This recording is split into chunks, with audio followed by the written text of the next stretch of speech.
तुमच्या बँक खात्यातून terror funding झाल्याचं सांगून डिजिटल अरेस्टची भीती दाखवून एकाला 51 लाख रुपयांचा गंडा घालण्यात आलाय। नांदेडमध्ये हा धक्कादायक प्रकार घडलाय। नांदेड शहरातील जुना कोटा येथील प्राध्यापक मोहीन गहिनवाड यांना व्हॉट्सअपवर व्हिडिओ कॉल आला। तुमच्या खात्यातून टेरर फंडिंगसाठी पैसे पाठवण्यात आलेत, तुम्हाला डिजिटल अरेस्ट करावे लागेल अशी भीती दाखवण्यात आली। विशेष करून आरोपींनी तपास यंत्रणेचे हुबेहूब कार्यालय दिसेल अशा ठिकाणाहून व्हिडिओ कॉल केला। डिजिटल अरेस्ट टाळायचे असेल तर पैसे देण्याची मागणीही आरोपींनी केली।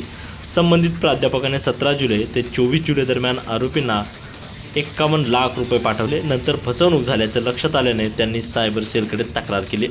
या प्रकरणी गुन्हा दाखल करून पोलिसांनी आता तपास सुरू केलाय। चारुदत्त चौधरी, एकमत डिजिटल, नांदेड। सर, डिजिटल अरेस्टचा एक गुन्हा आपल्याकडे नोंद झालेला आहे। फिर्यादी कोण आहे, किती रुपयांची रक्कम याच्यामध्ये गेलेली आहे?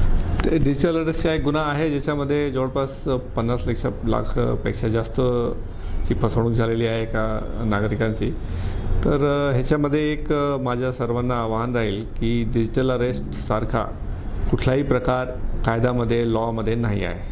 पोलीस कधीही कोणाला व्हिडिओ कॉल करून डिजिटल अरेस्ट करणे हे शक्य नाही आहे, पॉसिबल नाही आहे। हे सगळी एक गँग आहे जे झारखंड, बिहार आणि मध्य प्रदेशमध्ये खूप सक्रिय आहे आणि हे लोकांची फसवणूक करण्यासाठी लोकांना रॅन्डमली कॉल करतात। कॉल करून त्यांना विचारतात की आम्ही CBI कडून बोलतो की आम्ही NIA किंवा सेंट्रल एजन्सीचं नाव घेतात।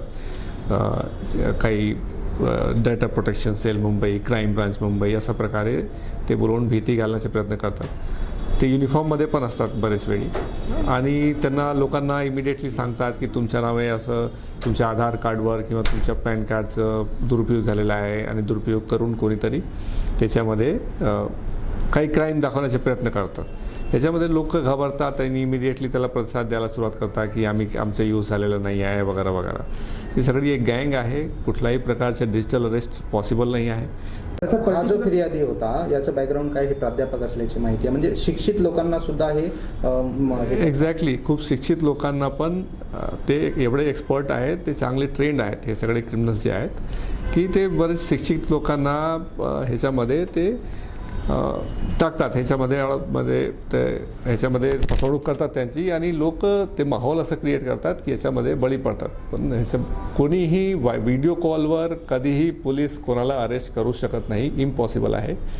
व्हिडिओ कॉलवर कोणी स्टेटमेंट पण घ्यायला जात नाही, कोणी व्हिडिओ कॉलवर कोणाला सांगत पण नाही की तुमचं असं झालेलं आहे। जर खरंच तुमचं मिसयूज झालेला आहे तर तुमच्या पोलीस स्टेशनमध्ये तुम्हाला बोलवलं जाईल। कोणी व्हिडिओ कॉलवर किंवा कॉल करून तुम्हाला कधीही सांगणार नाही की तुमचा मिसयूज झालेला आहे। सर, पर्टिक्युलर या केसमध्ये त्यांना सांगितलं काय टेरर फंडिंगचा वगैरे काहीतरी विषय असेल? ते बरेच टेरर फंडिंग वगैरे एक अँगल झाला, ते बरेचसे अँगल्स ते सांगतात। कधी सांगणार की नार्कोटिक्स तुमच्या नावावर आला, तुमच्या आधार कार्ड यूज करून टेरर फंडिंग झाली, काहीही विषय सांगू शकतात। तुमच्या आधार कार्ड यूज करून नार्कोटिक्स कस्टम डिपार्टमेंट अडकलेला आहे, म्हणजे डिफरंट अँगल्स यूज करून ते हे फक्त फसवणुकीचा मार्ग आहे। असं कधीही फोनवर होत नाही आणि फोनवर आला की अजिबात प्रतिसाद द्यायचा नाही।